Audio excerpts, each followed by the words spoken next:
तमाम देखने वालों को कहेंगे अस्सलाम वालेकुम। आप देख रहे हैं निफ्ट फोक सीन अपनी मेज़बान दिया रहमान के साथ, और आप इस प्रोग्राम को कर रहे हैं बहुत ज़्यादा एंजॉय। ये हमें पता चलता है आपके फीडबैक से जो आप हमारे फेसबुक पेजेस पर हमें देते हैं। आज के निफ्ट फोक सीन में आपसे करनी है हमें बहुत सी बातें और आपको बताना है बहुत से इवेंट्स के बारे में। सबसे पहले निफ्ट फोक सीन में हम जिस इवेंट की तरफ जाएंगे वो है कुछ हिस्टोरिकल तारीख़ के बारे में, और तारीख़ के बारे में इवेंट ये है कि निफ्ट के डॉक्यूमेंट्री एंड फिल्म मेकिंग के जो स्टूडेंट्स हैं उन्होंने गुज़िश्ता हफ्ते टेक्सला का दौरा किया। टेक्सला के बारे में वैसे तो आप जानते हैं कि हिस्टोरिकल साइट है और बहुत मशहूर और मकबूल, दुनिया भर में जो है वो एक ऐसा ख़ित्ता है जिसमें तारीख़ पे बहुत ज़्यादा काम हुआ है।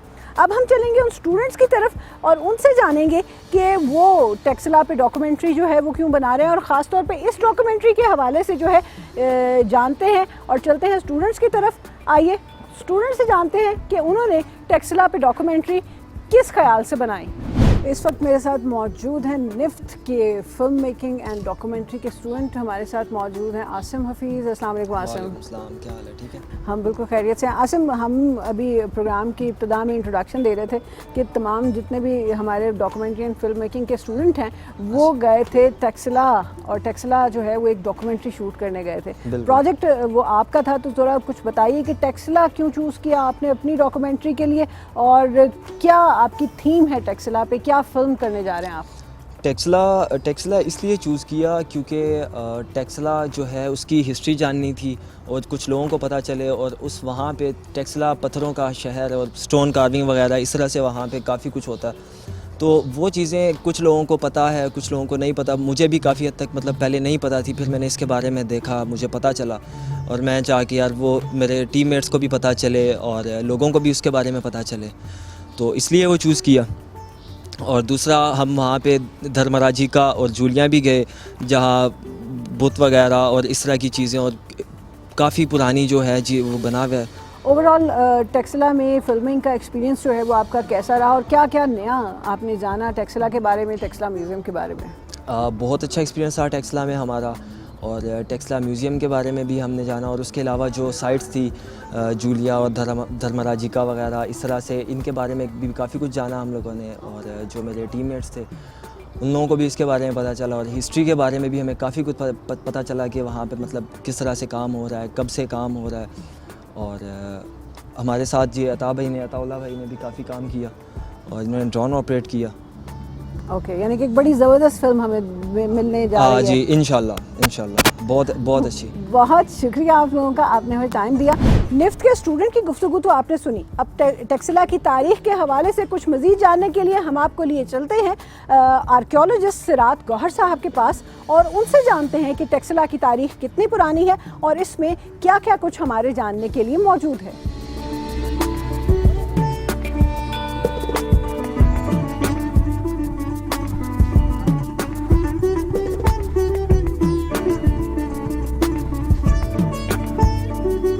Texela, which means the city of cut stones.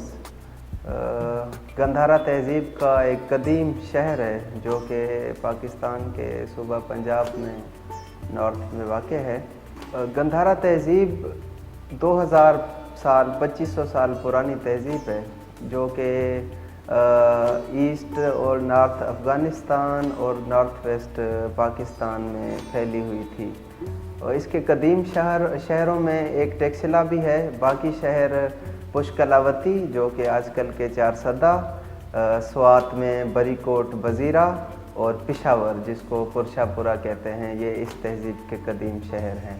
आज टेक्सला के बारे में बात हो रही है, तो टेक्सला एक बहुत माजी में बहुत अहम शहर रहा है। यहाँ पे मुख्तलिफ लोगों ने आके हुकूमत की है, यहाँ के भी लोगों ने, और बाहर से इन्वेडर्स जो आने वाले हैं उन्होंने भी यहाँ पे हुकूमत की, जिनमें से 6वीं सदी कबल मसीह में अखमेनियंस ने यहाँ पे हुकूमत की। उसके बाद सिकंदर आज़म आए तो यूनानियों ने यहाँ पे हुकूमत की। उनके बाद फिर यहाँ के जो इंडियन डायनास्टी थी, किंगडम थी, मौरियंस ने यहाँ पे हुकूमत की। उसके बाद यहाँ पे پھر انڈو گریکس جن کو ہم ہیلینسٹک جس پیریڈ کو ہم کہتے ہیں انہوں نے آ کے حکومت کی. ان کے بعد پھر اگین ساسانیوں نے کی, پھر پہلویوں نے کی.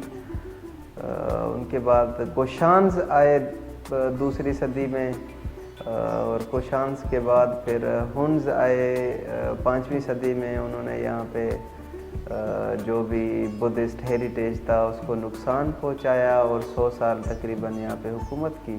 ان کے بعد پھر 7ویں صدی میں یہاں پہ کابل سے ایک ڈائنیسٹی تھی جس کو کابل شاہی کہتے ہیں, انہوں نے رول کیا. کابل شاہی کو سکسیڈ کیا ہندو شاہیوں نے, انہوں نے بھی یہاں پہ 200 سال حکومت کی. ٹیکسلا ایک تاریخی شہر ہے.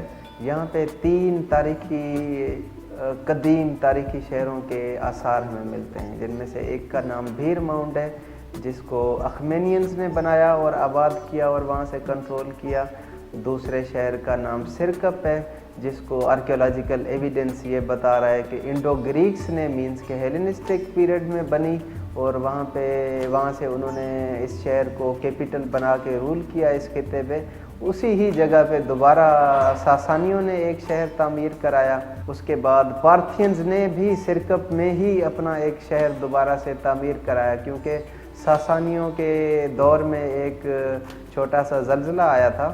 پھر پارتھینز نے جب اس شہر پہ قبضہ کیا, یہاں پہ اپنا ہولڈ قائم کیا, تو ان کے گونڈوفیرس کے دور میں جان مارشل نے اپنی کتاب میں لکھا ہے کہ 20 قبل مسیح سے 45 قبل مسیح کے درمیان میں ایک بہت بڑا زلزلہ آیا تھا جس کی وجہ سے سرکپ شہر پورا تباہ ہو گیا تھا, اور گونڈوفیرس نے دوبارہ اس شہر کو بنایا تھا.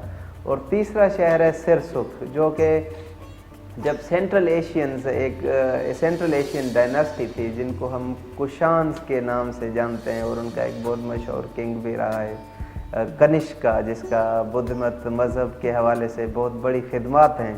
انہوں نے سرسک شہر آ کے بنایا. سرکپ پہ رہنے کے بجائے انہوں نے ایک تیسرا شہر سرسک بنایا.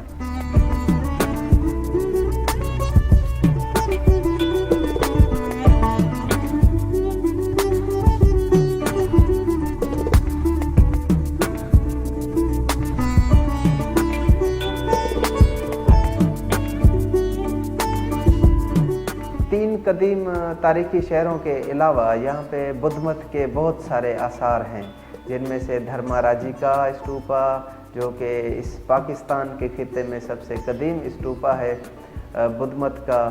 اس کے علاوہ جولیاں اسٹوپا ہے, پپلا بدھسٹ سائٹ ہے, بادل پور ہے, جنا والی ڈیری ہے. اگین ایک اور ریسنٹلی ڈسکورڈ بہت ہی امپورٹنٹ سائٹ بھمالا ہے. ان کے علاوہ بدھسٹ سائٹس کے علاوہ یہاں پہ جین ہیریٹیج بھی ہے, جو کہ سرکپ کے تاریخی شہر میں ان کے کچھ اسٹوپاز ہمیں ملتے ہیں. جین مت کے ساتھ ہی ہمیں زرتشت لوگوں کے بھی یہاں پہ عبادت گاہیں ملتی ہیں. ان کے علاوہ کرسچنز کی کہتے ہیں کہ گونڈوفیرس کے دور میں یہاں پہ سینٹ تھامس آئے تھے, مینس کہ in the first half of the first century CE. تو تب گونڈوفیرس کا دور تھا, اور سرکپ شہر میں ایک ان کے آثار بھی جن کو کچھ آرکیولوجسٹ جیسا کہ ریسنٹلی ایک اسٹڈی واجد صاحب نے کی ہے, وہ کہتے ہیں کہ یہ ایک کرسچن جو ہے چرچ ہے, اور کچھ آرکیولوجسٹ کا خیال ہے کہ یہ گونڈوفیرس کا محل ہے جو کہ سینٹ تھامس کے مطلب اس نے بنوایا تھا. کرسچنز, جین, بدھ مت, زرتشت کے علاوہ یہاں پہ ایک بہت انٹرسٹنگ ٹیکسلا کی ایک فیچر جو ہے وہ ہے جھنڈیال ٹیمپل. یہ ایک بلڈنگ ہے جس سے یہ اندازہ لگایا گیا ہے کہ یہ یہاں پہ یونانی لوگوں کا جو مذہب تھا یہ ان کا ٹیمپل ہے. آج ہم ٹیکسلا کے بارے میں جو کچھ بھی جانتے ہیں اس کا credit number 1 archaeological survey of India, ان میں خاص طور پہ سر الیگزینڈر کننگم کو جاتا ہے, جنہوں نے 19th سینچری میں اپنے سرویز میں, جو کہ پرائمریلی جن کا مقصد یہ تھا کہ جو چائنیز ٹریولر تھا 6-7ویں صدی کا شانگزان, جو اس کی ٹریولاگ میں جو بدھسٹ سائٹس مینشن ہوئی ہیں ان کو وہ ڈاکومنٹ کرے اور ان کو دریافت کریں. تو اس دوران کچھ سائٹس یہاں پہ منظر عام پہ آئیں، پر میجر حصہ جو کہ credit goes to sir John Marshall, جو کہ آرکیولوجیکل سروے آف انڈیا کے تیسرے ڈائریکٹر تھے. 1902 میں وہ اس کے ڈائریکٹر جنرل بنے. تو انہوں نے 1913 سے لے کر 1934 تک یہاں پہ ایکسکیویشنز کی. اس ایکسکیویشنز میں 3 یہ جو ٹیکسلا کی قدیم شہر ہیں، بھیر ماؤنٹ، سرکپ اور سرسک بھی اسی کے دور میں اسی نے ہی دریافت کیا. اس کے علاوہ جو دھرما راجی کا، جولیاں، کلاوان، گیری، بادل پور، بھمالاں، یہ جو میجر بدھسٹ خانقاہیں تھیں وہ بھی اس نے ہی ڈسکور کی. اس کے علاوہ یہاں پہ 1947 کے بعد Pakistan department of archaeology and museums کا کنٹریبیوشن بھی بہت بڑا ہے. انہوں نے یہاں پہ سرکپ، ہتھیال، سرائی کولا جیسی جگہوں پہ ایکسکیویشنز کی اور یہ دریافت کیا کہ جو ٹیکسلا کا قدیمی شہر، جس کو پہلے مانا جاتا تھا کہ جس کا پہلا شہر بھیر ماؤنٹ ہے جو کہ 6 صدی قبل مسیح کا ہے، انہوں نے کہا کہ اس کی جو آکوپیشنل مینز کے سیٹلمنٹ ہسٹری جو ہے وہ تقریباً اس کو وہ 1000 سال پیچھے لے گئے اور انڈس سویلائزیشن کے آخری دور تک ایک سائٹ سرائے کولا کو ریلیٹ کیا. اس کے علاوہ ابھی ریسنٹلی ایکسکیویشنز ہو رہی ہیں جن میں سے ٹیکسلا وادی ابھی 2 حصوں میں تقسیم ہوگی. آدھا حصہ اس کا خیبر پختونخوا پروونس میں آ رہا ہے اور آدھا حصہ پنجاب میں آ رہا ہے. تو Khyber Pakhtunkhwa department of archaeology, Punjab department of archaeology کے ساتھ ساتھ جو پاکستانی یونیورسٹیز ہیں، specially Taxila institute of Asian civilizations, Quaid Azam university and Hazara university and Peshawar university, انہوں نے کچھ پیچھے آرکیولوجیکل کیمپینز کی ہیں جن میں سے انہوں نے بہت ہی امپورٹنٹ ڈسکوریز کی ہیں اور انہوں نے ٹیکسلا کی جو سویلائزیشنل، ریلیجیس، سوشل اور اکنامک ہسٹری کو کنٹریبیوٹ کیا ہے. اس میں ٹیکسلا میوزیم سر جان مارشل نے اس کی بنیاد 1918 میں رکھی تھی.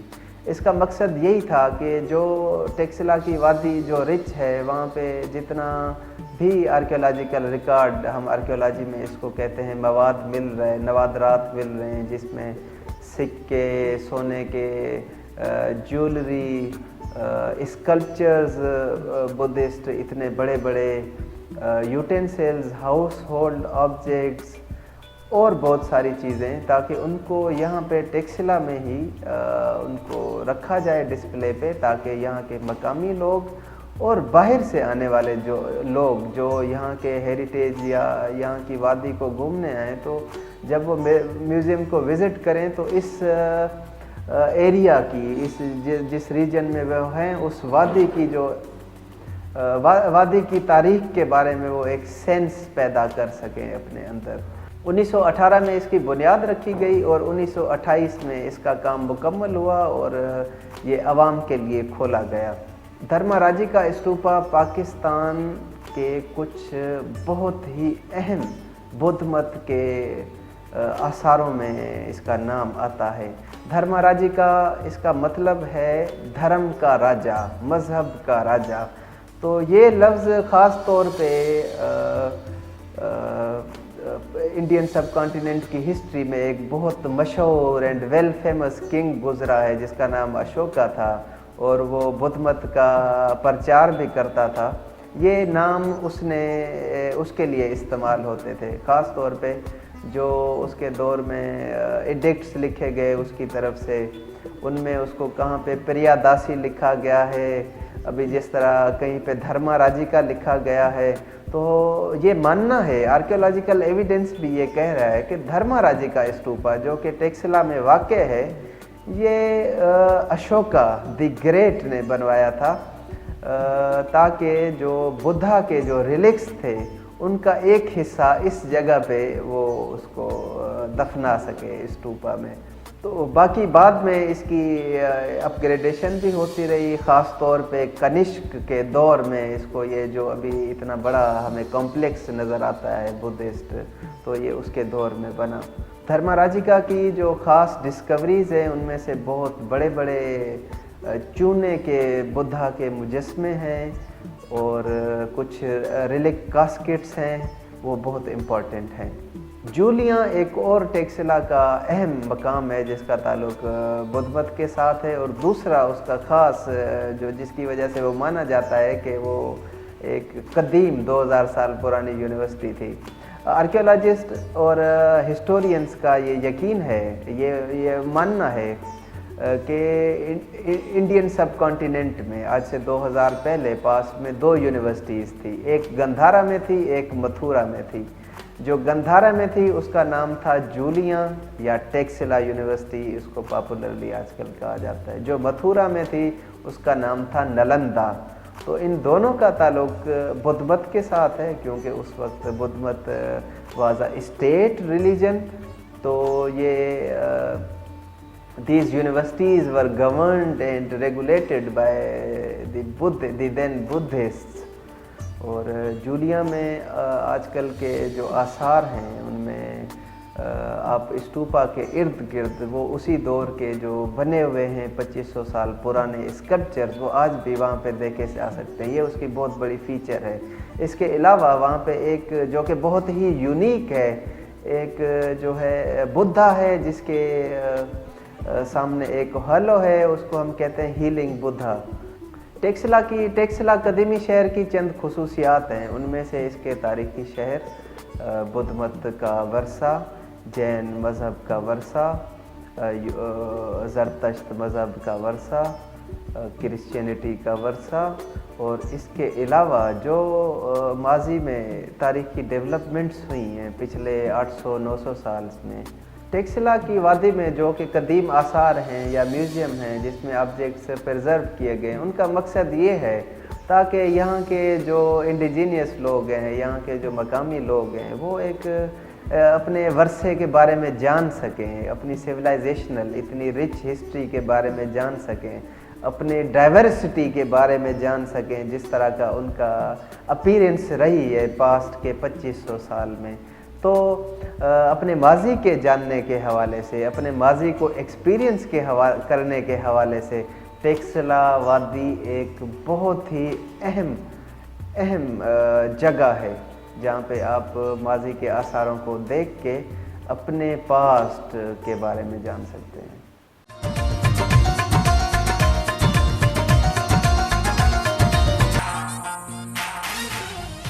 अच्छा, अभी जो डिस्कशन है ना वो बहुत इंटरेस्टिंग होने वाली है, और वो इंटरेस्टिंग इस वजह से कि आपने गुज़श्ता दिनों प्राइम मिनिस्टर इमरान खान की एक स्पीच सुनी होगी जिसमें ख़ास तौर पे उन्होंने कहा कि हम लोग जो हैं वो एक कॉम्प्लेक्स का शिकार हैं, और हम लोगों को इम्प्रेस करने के लिए बेशक कोई ऐसा शख्स ना भी बैठा हो गैदरिंग में कि जो उर्दू ना समझता हो, मगर फिर भी हम जो है वो कोशिश करते बात अंग्रेज़ी में करें, बेशक तमाम लोग उर्दू बोलने वाले मौजूद हों।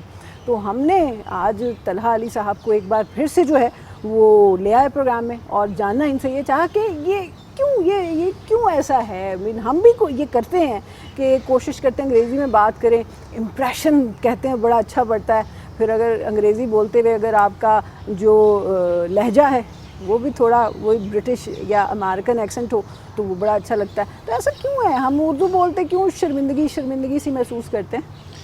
जी, अब खैर ब्रिटिश तो अब ज़रा ओल्ड फैशन हो गया, अब तो अमेरिकन एक्सेंट है, इससे कि शायद हम इम्प्रेस करना चाहते हैं। असल में जी ये तो बहुत पुराना किस्सा है, कॉलोनियल जो माइंड सेट है, जो उसका कॉम्प्लेक्स है कि जी आपने जो जब आपकी अपनी शनाख्त असल में डिस्टॉर्टेड हो, जब आप ख़ुद एंकर्ड ना हो, जैसे कहते हैं ना एंकरिंग, मैं भी एंकरिंग का लफ्ज़ इस्तेमाल कर रहा हूँ, जो आपकी जड़ें जब तक आप जुड़े हुए ना हो अपने ओरिजिन से, अपनी जड़ों से, जब तक आपका ताल्लुक़ ना हो, जैसे शाखें अगर तने के साथ ना जुड़ी हों, तो फिर इस तरह के मसाइल होते हैं। क्योंकि आप फिर जिसे कहते हैं ना ताकत, और जो उसकी ज़बान है आपके ख़्याल में हाकिम की ज़बान, जो ज़्यादा ताकतवर है उसकी ज़बान, या कोई भी और चीज़, चाहे उसके कपड़े हों, फिर आप वो भी पहनना चाहते हैं। आप अपने आप को फिर चाहते हैं कि आप अमेरिकन लगें, क्योंकि ज़ाहिर है अमेरिकन के पास ताकत है।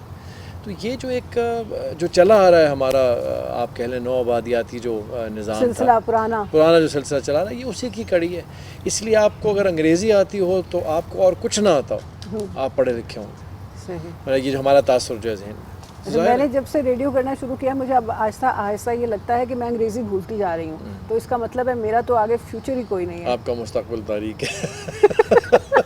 नहीं, लेकिन असल में ना ये हमारे कहने से ख़त्म नहीं होगा। हाँ। मुझे लगता है ये कह देना कि जी मत अंग्रेज़ी बोलो, उर्दू बोलो, जैसे अब कई जो हमारे स्कूल हैं, अब मेरे बेटे का अपना ये मामला ये था कि स्कूल ने कहा भाई आप उर्दू मत बोलें, आपकी अंग्रेज़ी फिर आप नहीं सीख सकेंगे। तो अंग्रेज़ी सीखने और सिखाने पे जी ज़ोर इतना ज़्यादा है, वो अंग्रेज़ी असल में ज़बान नहीं है। जैसे आप अगर रशियन ज़बान सीखें, जर्मन ज़बान सीखें तो ज़बान सीख रहे हैं आप। अंग्रेज़ी तो एक आपका पूरा जैसे कहते हैं ना कि आपका लाइफ स्टाइल, फ़लसफ़ा आपका, और आपका जो आप कह लें कि मकाम है वो उससे तय होता है कि भाई आपको अंग्रेज़ी कितनी अच्छी आती है, और आप उसके बगैर नहीं है। अभी आपने ना तालीम की बात की, हम गुज़िश्ता दिनों आपसे ही हमारी डिस्कशन चल रही थी कि फ़िनलैंड जो तालीम के हवाले से उसका जो स्टैंडर्ड है वो शायद अमेरिकन से भी ज़्यादा अच्छा है, और वो इंग्लिश में तालीम नहीं देते, वो अपनी ज़बान फिनिश में बच्चों को पढ़ाते हैं, और उनका सिलेबस, उनकी एक्टिविटी वहाँ पर अंग्रेज़ी एक जिसे कहते हैं ना इजाफी ज़बान के तौर पे जो है वो पढ़ाई जाती है। तो ऐसा नहीं हो सकता हम कोई उनसे सबक सीख लें और उर्दू में अगर हम वाकई पढ़ना शुरू कर दें और अंग्रेज़ी को अपने हवासों पे सवार करना छोड़ दें? जी असल में ये नहीं हो पाएगा जब तक कि हम तालीम और तरबियत के ज़रिए अपने आप को नहीं पहचानते कि हम हैं कौन। सिर्फ़ ये कह देना कि भाई आप उर्दू बोलें या अंग्रेज़ी का सहारा मत लें, इससे बात नहीं बनेगी सिर्फ ये कहने से। मेरे ख़्याल में जो माशरे में ताकतवर लोग हैं, जो उमरा हैं, जब तक वो इसको उर्दू में बात नहीं करेंगे, या जो हमारी और ज़बानें, पंजाबी है, सिंधी है, बलूची है, पश्तो है, बहुत सारी और ज़बानें मादरी ज़बानें जितनी भी हैं, वो जब तक हम उसको ये समझाएंगे नहीं बच्चे को, और उसको दिल से यकीन नहीं आएगा कि भाई ये हमारी ज़बान है और मैं यही हूँ, तो अपनी असलियत जो है ना वो हमें पता होनी चाहिए, और वही बात है कि जुड़े हों हम तने से। अच्छा, मादरी ज़बान के साथ तो जो मेरा बैड सीन ये हुआ था कि हमारे साथ घर में बचपन में पंजाबी बोली ही नहीं गई, तो वो जैसे जैसे बड़े होते गए तो मुझे चीज़ों की समझ आई कि नहीं, पंजाबी बोलना बहुत ज़रूरी है, पंजाबी बोलने वाला बदतमीज़ हरगिज़ नहीं होता। असल में जी होता पता क्या है, ये एक जिसे अंग्रेज़ी में कहते हैं ना सेल्फ फुलफिलिंग प्रोफेसी। होता ये है कि जब पढ़े लिखे लोग, जब काबिल लोग, जब उमरा ताकतवर लोग जब अपनी ज़बान नहीं बोलते और दूसरों की ज़बान बोलते हैं, तो आहिस्ता आहिस्ता क्या होता है कि जो भी ज़रा सा पढ़ लिख जाता है वो वही फिर ज़बान दूसरों की बोलता है, उनके नक्शे कदम पे चलता है। तो आहिस्ता आहिस्ता सिर्फ बेचारे जो आप कह लें कि गरीब, या जो आप कह लें कि इतने पढ़े लिखे नहीं हैं, वो ही अपनी ज़बान फिर बोलते हैं, क्योंकि शायद वो अंग्रेज़ी सीख नहीं पाए। तो फिर होता क्या है कि एक वक्त आता है कि आपको सिर्फ जाहिल लोग अपनी ज़बान बोलते नज़र आते हैं, तो हमारे जो बच्चे हैं फिर वो ये समझते हैं कि भाई ये जाहिलों की ज़बान है और पढ़े लिखों की ज़बान तो अंग्रेज़ी है, क्योंकि कोई भी आदमी जो पढ़ लिख गया, 2-4 जमातें भी पढ़ गया, वो फिर उसकी कोशिश होती है कि अंग्रेज़ी बोले। ये मैं पढ़ गई हूँ थोड़ी सी, और मेरी कोशिश होती है मैं उर्दू बोलूँ, तो मेरे ख्याल में मेरे जैसे कुछ लोगों को और आने की ज़रूरत है जो उर्दू बोल सकें, और आहिस्ता आहिस्ता जो है वो मेरी अंग्रेज़ी बहुत ख़राब होती जा रही है, मैं भूलती जा रही हूँ, मेरी वोकैबुलरी ज़ख़ीरा अल्फाज बहुत कमज़ोर हो गया। तो मेरे ख्याल में मेरे जैसे कुछ लोग आ जाएं तो शायद उर्दू का मुस्तकबिल थोड़ा रोशन हो सकता है। जी असल में मैं यही कहता हूँ ना कि देखिए जर्मन्स ने जो मर्सिडीज़ गाड़ी बनाई वो जर्मन में ही बनाई, अंग्रेज़ी में नहीं बनाई। हाँ। इस तरह जो चाइनीज़ आप देख लें, उन्होंने सारी जो तरक्की की, अंग्रेज़ी उनको आती ज़रूर है लेकिन चाइनीज़ में सारी तरक्की और काम किया। तो ये जो भी है अंग्रेज़ ने अंग्रेज़ी ज़बान में तरक्की की, तो अपनी ज़बान जब तक आप नहीं बोलेंगे नहीं, इस्तेमाल नहीं करेंगे, क्योंकि देखें आप फिर वो जो है ना आपकी जो तख्लीकी जो आपकी सलाहियत होती है, या आप चीज़ों को सोच सकते हैं, देख सकते हैं, उनको परख सकते हैं, वो सारी चीज़ें ख़त्म हो जाती हैं। फिर आप उसको बिल्कुल आप कह लें कि सतही तौर पे हर चीज़ को देख रहे होते हैं। तो अपनी ज़बान और अपनी तहज़ीब और अपनी पहचान छोड़ के कभी भी तरक्की नहीं हो सकेगी। तो आज की इस मुख्तसर से गुफ्तगू से नतीजा ये निकला कि तरक्की का राज अंग्रेज़ी नहीं है, अपनी ज़ुबान है, और अगर हमें तरक्की करनी है तो अपनी ज़ुबान को जानना है, अपनी ज़ुबान की अहमियत जो है उसको बढ़ाना है। और अंग्रेज़ी एक मॉडर्निज़म, फ़ैशन, एक लाइफस्टाइल जो बहुत से लोग समझते हैं कि अगर वो बना लें तो वो पढ़े लिखे दिखेंगे, ऐसा हरगिज़ नहीं है। आप अच्छी उर्दू बोलकर भी पढ़े लिखे दिख सकते हैं। आपको बहुत शुक्रिया। बहुत शुक्रिया।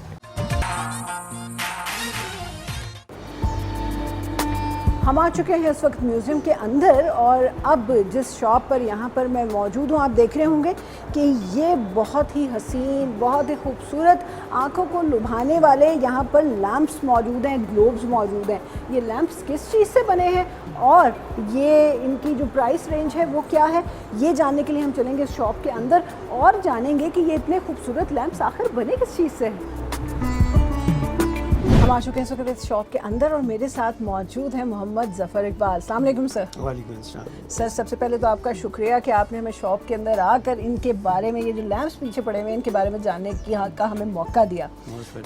तो सबसे पहले तो मुझे बताइए, बहुत खूबसूरत है ये चीज़, ये किस मटेरियल के बने हुए हैं और इनके बारे में बताइएगा। क्या ये हैंड पेंटेड है या वो आजकल तो सारी चीज़ें प्लास्टिक के ऊपर प्रिंट हो जाती हैं, वैसा तो कोई सीन नहीं है ये?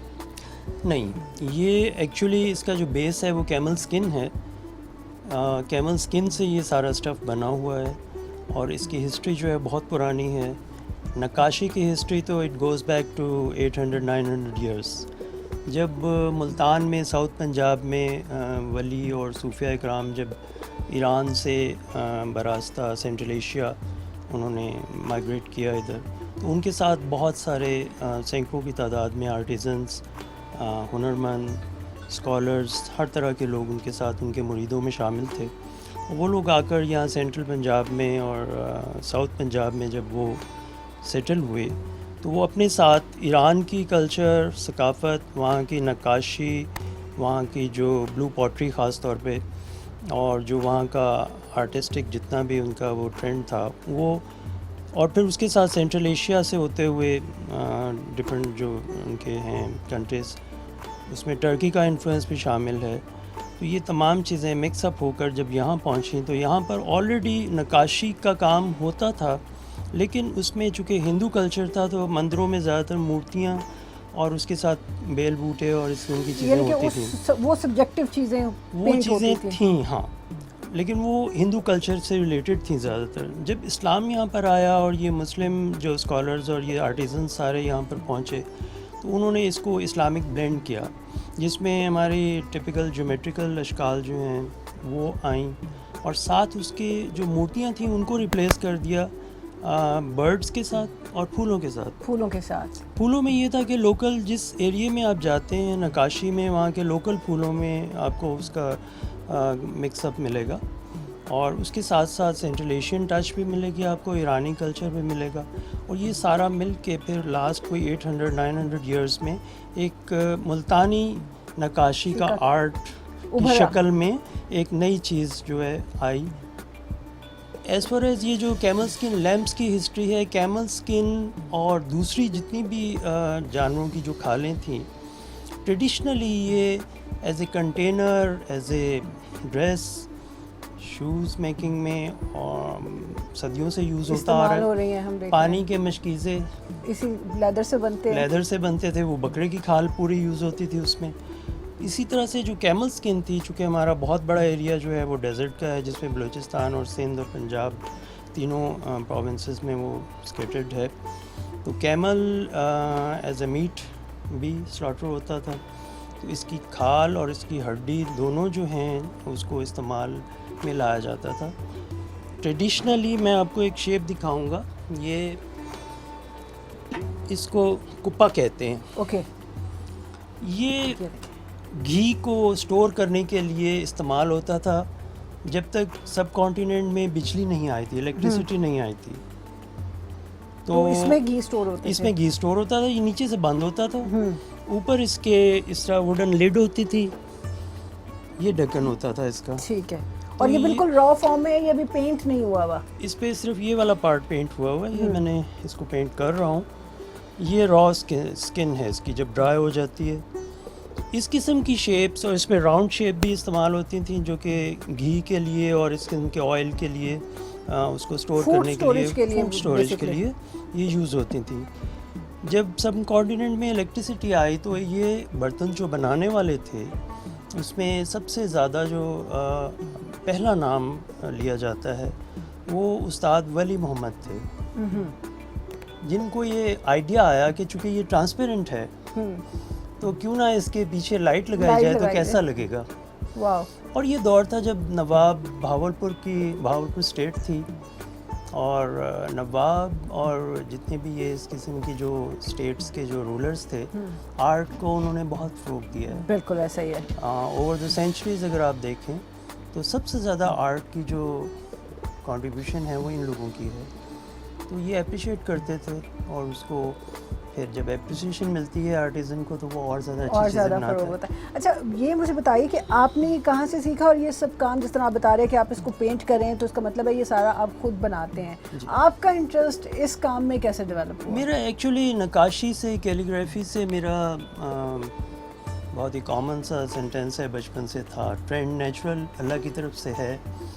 میں نے جیومیٹریکل ڈیزائنس میں بھی، نقاشی میں بھی اور کیلیگرافی میں بھی میں نے کافی زیادہ اپنی دوسری اسٹڈیز کے ساتھ ساتھ، یہ میرا اپنا پیشن تھا یہ، اور وہ پیشن ساتھ ساتھ چلتا رہا پروفیشن کے ساتھ ساتھ. گڈ. تو اس میں میں نے تقریباً کوئی 10-12 سال پہلے اس چیز کو جب دیکھا، اٹ واز ڈائنگ آرٹ. اس کے کسی زمانے میں تقریباً 200 سے زیادہ فیملیز اس میں انوالو تھیں لاسٹ 50-60 ایئرس 70 ایئرس میں اگر ہم دیکھیں ساؤتھ پنجاب میں، اور اس وقت کوئی 10-12 فیملیز رہ گئی ہیں. صحیح. تو مجھے فیل ہوا اس کے علاوہ بھی 1-2 چیزوں میں کام کر رہا ہوں. اس چیز کو میں نے ریوائیو کرنے کے لیے اس کو تقریباً 12 سال پہلے مجھے خیال آیا تھا، تو پھر میں نے اس کو سٹارٹ کیا. اپنے کاریگر جو تھے ان کو نکالا، دوبارہ سے ان کو انسینٹیو دیا، ان کے ساتھ بیٹھ کے نئے ڈیزائنس، نئی چیزیں جو ہیں اس میں ہم نے امپروومنٹ لائیں. یہ میرا اپنا ذاتی ہے. یہ ٹرینڈ آپ کو ٹریڈیشنلی ان میں نہیں ملے گا. یہ تھوڑا سا ماڈرن لک کے ساتھ، لیکن ہے یہ اسلامک جیومیٹریکل ساری ڈرائنگس ہیں، اور اس میں بہت سارے میں نے ڈفرینٹ ڈیزائنس جو ہیں وہ ڈیولپ کیے ہوئے ہیں. وہ اوور دا ٹائم بنتے ہیں، پھر سیل آؤٹ ہو جاتے ہیں. اس کے علاوہ میں نے یہ ایک نیا ٹرینڈ اس میں شروع کیا تھا نقاشی کا. قرآنک کیلیگرافی اس میں انٹروڈیوس کی میں نے، اور اس کا آپ پینٹ کا جو ہے وہ ڈفرینٹ آپ دیکھیں، اگر جب اس کو نہیں چلاتے ہم تو اٹس اے ڈفرینٹ بلیکش سی لک ہے. بالکل. لیکن جب ہم اس کو جلا دیتے ہیں تو اس کا کلر چینج ہو جاتا ہے، اس کا کلر چینج ہو جاتا ہے، اسٹروکس نظر آتے ہیں، اور اس میں ڈفرینٹ لیئرز میں کام ہوتا ہے. اور ڈفرینٹ لیئرز جب وہ اس میں لائٹ جب پاس کرتی ہے تو وہ پھر اس کی ایک اپنا ایک امپریشن بنتا ہے. اس میں ویریس کلرز کمبینیشن میں نے بنائے ہیں، اور ان سب جتنی بھی آپ کو شیپس نظر آ رہی ہیں ان سب شیپس پہ اوپر میں نے کام کیا. اچھا یہ ایک کیمل لیمپ بننے میں جس طرح اب یہ سائز ہے، اس کو کتنا ٹائم جو ہے وہ لگ جاتا ہے ایک لیمپ کو بننے کے لیے؟ اس میں سب سے پہلے تو اسکن کو صاف کیا جاتا ہے. اس کے اوپر اپر لیئر جو ہوتی ہے وہ تھک لیئر ہوتی ہے جس میں ہیئری لیئر ہوتی ہے، اس کو ریموو کیا جاتا ہے. صحیح. اس کے بعد اس کو اوور نائٹ کم از کم 24 آورس کے لیے بلیچ میں ڈبو کے رکھتے ہیں تاکہ اس کے اندر جرمز اور جتنے بھی اس قسم کی چیزیں ہیں اسمیل ختم ہو جائے. اس کے بعد آتا ہے، اس میں 4 کاریگر ہیں جو کام کرتے ہیں ایک لیمپ پہ. ایک لیمپ کو بنانے میں سب سے پہلے کمہار کا کام آتا ہے. کمہار ٹریڈیشنلی آج سے 20 سال پہلے مٹی کے مولڈ بناتا تھا. مولڈ بنانے سے پہلے ہر شیپ کی ایک پرماننٹ ڈائی بنتی ہے.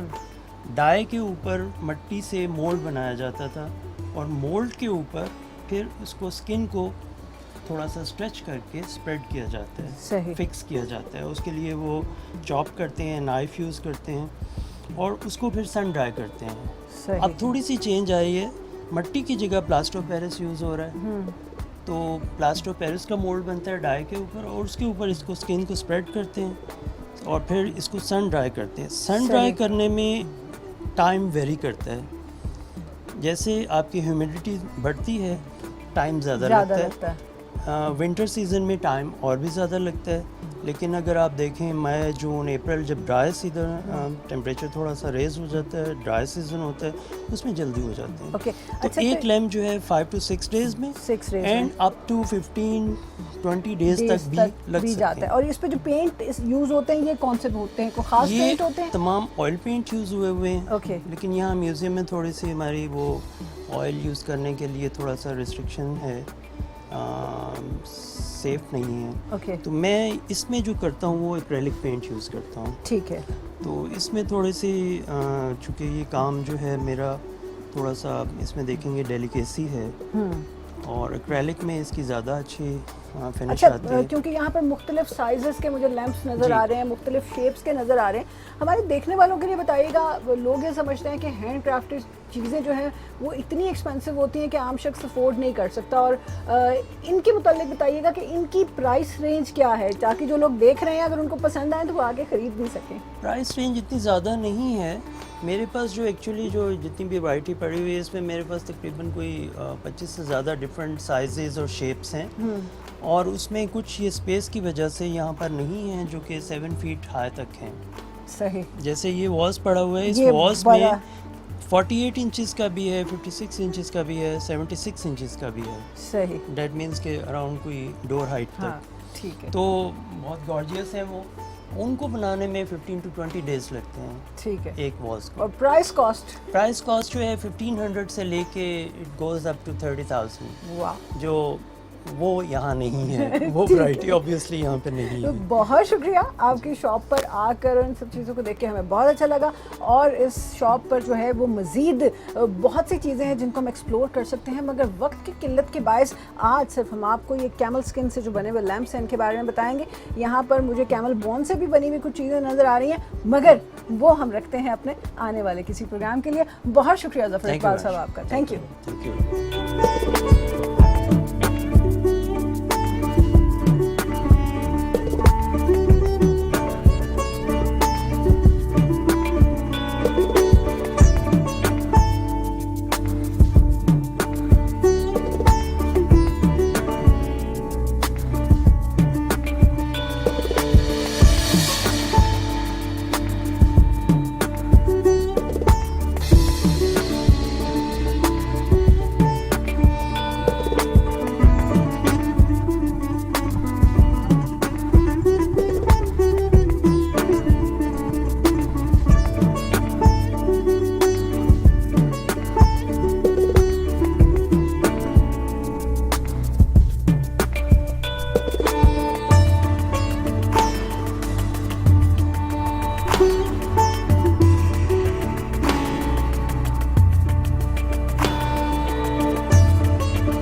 फोक सीन में अब बारी आते हैं कुछ मौसीकी की। जैसा कि आप जानते हैं कि निफ्ट में बहुत जल्द जो है मौसीकी की क्लासेस जो है वो शुरू होने वाली हैं, और म्यूज़िक की इन क्लासेस के हवाले से हम चाहते हैं कि ज़्यादा से ज़्यादा आप लोगों तक मालूमात बहम पहुँचाई जाएँ।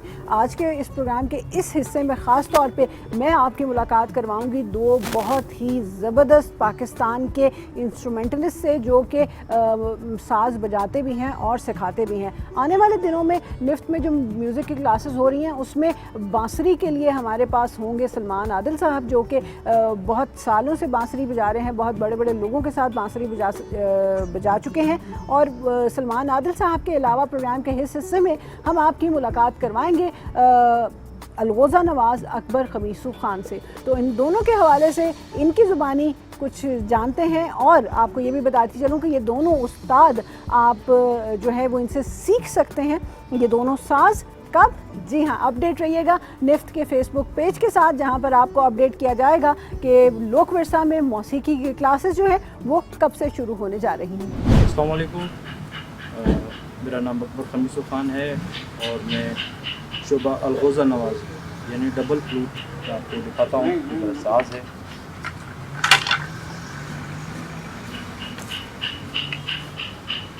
ये मेरा साज़ है अलगोज़ा। ये वादी मेहरान का बहुत मारूफ साज़ है अलगोज़ा, और यहाँ पे अक्टूबर के सेकंड वीक में म्यूज़िक क्लासेस हो रही हैं और मैं यहाँ पे अलगोज़ा सिखाऊंगा। तो मैं चाहता हूँ कि ज़्यादा से ज़्यादा स्टूडेंट्स आएँ और ये जो अलगोज़े की तालीम है वो हासिल करें। ये हमारे कंट्री म्यूज़िक में भी शामिल है, यानी सूबा सिंध से इसका ताल्लुक़ है। जैसे KPK का रबाब है, पंजाब का चिमटा ढोल, और मुख्तलिफ जो सकाफ़त है, लेकिन इसी तरीके से ये हमारे पाकिस्तान के कंट्री म्यूज़िक में आता है।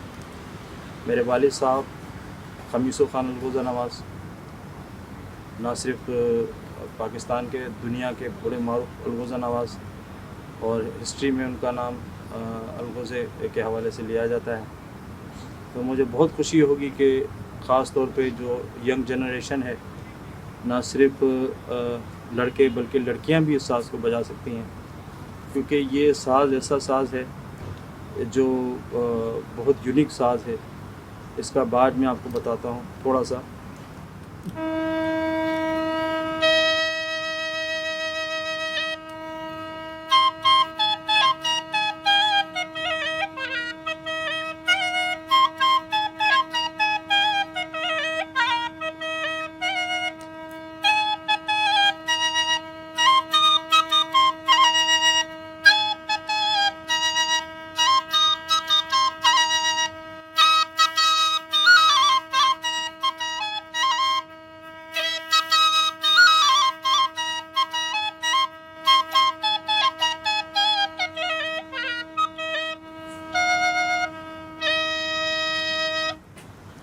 ये जो साज़ है ये सीखिए और अपने मुल्क का नाम मज़ीद रोशन कीजिए। खुशकिस्मती की बात यह है कि लोकपुरसा में ये क्लासेस हो रही हैं हमारे इस्लामाबाद में, और पहले ये होता था काफ़ी जो मुझे कॉल्स आती थी इस्लामाबाद से यूथ के हवाले से, वो कहते थे हम अलगोज़ा सीखना चाहते हैं। लेकिन अभी तो मैं कहता हूँ कि आपके पास बहुत अच्छा चांस है, आइए और ये साज़ सीखिए। मेरे वालिद साहब खमीसो खान अलगोज़ा नवाज़ ने पाकिस्तान की तरफ से एक बहुत बड़ा civil award, pride of performance और सितारा इम्तियाज़, ये 2 अवार्ड उन्होंने हासिल किए। उसके अलावा अक़वाम मुत्तहिदा, मलका बरतानिया और दुनिया के कई अवार्ड्स उनको मिले। और मुझे भी अल्हम्दुलिल्लाह ये एज़ाज़ हासिल है कि मैंने भी 2010 में तमगा इम्तियाज़ हासिल किया इस अलगोज़े के हवाले से। मैंने अक़वाम मुत्तहिदा में जेनेवा में परफॉर्म किया 3 बार, WHO की तरफ से भी बजाया मैंने। उसके अलावा मुझे एज़ाज़ है कि मैं OIC की तकरीबात में भी शामिल हुआ, और उसके बाद जो गोल्डन जुबली की जो तकरीबात हुई OIC के हवाले से सऊदी अरब में, उसमें भी पाकिस्तान की नुमाइंदगी की। मैंने इसमें अलगोज़े में बहुत ज़्यादा जिद्दत की है। मैंने अलगोज़े को सिर्फ 1 या 2 सिन्फ में नहीं बजाया, मैंने तकरीबन फोक, क्लासिकल और वेस्टर्न साज़ों के साथ मिलके भी बजाया। और मैंने इसमें स्केल डिफरेंट स्केल चेंज के अलगोज़े भी क्रिएट किए। तो मुझे बहुत खुशी है, और इंशाअल्लाह ताला इसी तरीके से मैं अपने मुल्क का नाम मज़ीद रोशन करूँ।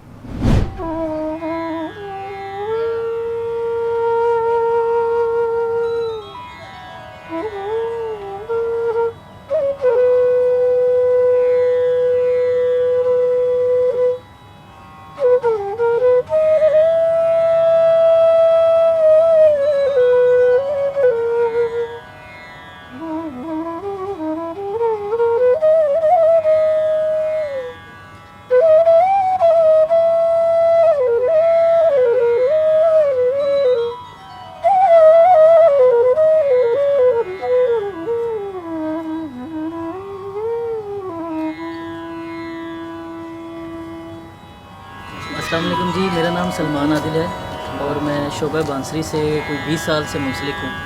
और मैंने तकरीबन दुनिया के बहुत बड़े बड़े आर्टिस्टों के साथ परफॉर्म किया है, गुलाम अली साहब के साथ, आबदा परवीन साहिबा के साथ, और इसी तरह के जो मतलब यंग पौध है उसके साथ भी बहुत परफॉर्म किया है।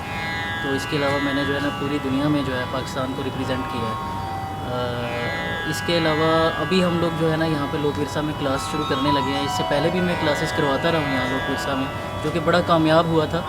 और उसके बाद ये सिलसिला रुक गया और अब ये दोबारा शुरू होने वाला है। तो अक्टूबर में मैं कहूँगा कि जो लोग भी इंटरेस्टेड हैं, जो लोग भी सीखना चाहते हैं, तो वो सीखने के लिए आएँ और हम लोग बहुत दिल से सीखें। बांसुरी एक ऐसा साज़ है कि एक पहली बात तो ये कि ये बहुत कदीमी है, ठीक है। ये जिस वक्त दुनिया का आगाज़ हुआ था ना उस वक़्त से है, और ऐसा इंस्ट्रूमेंट है कि जो ज़मीन से उगता है। इसके लिए बिजली की ज़रूरत नहीं पड़ती है, आपको कोई लीड नहीं लगानी है, कोई भी इसी तरह से जो है ना। और इसके अंदर जो है वो रूह फूंकी जाती है, और ये इंसानी जज्बात के साथ और रूहानियत के बहुत करीब है। اور اس کو صوفیاء نے بھی بڑا پسند کیا ہے، جیسے کہ ستار، سارنگی اور صوفی کلام کے اندر جو ہے نا یہ انسٹرومنٹ بہت پسند کیے جاتے ہیں۔ میں نے اس کو بہت بچپن سے سیکھا اور باقاعدہ سیکھا، ٹھیک ہے۔ میرے استاد محترم جو ہے وہ استاد بابر علی خان صاحب جو ہیں وہ لاہور میں ہوتے ہیں، آپ نے دیکھا ہوگا طاولہ کے ساتھ ایک چھوٹے سے قد کے اور بہت بڑے بڑے فلوٹ بجاتے ہیں، تو وہ میرے استاد محترم ہیں۔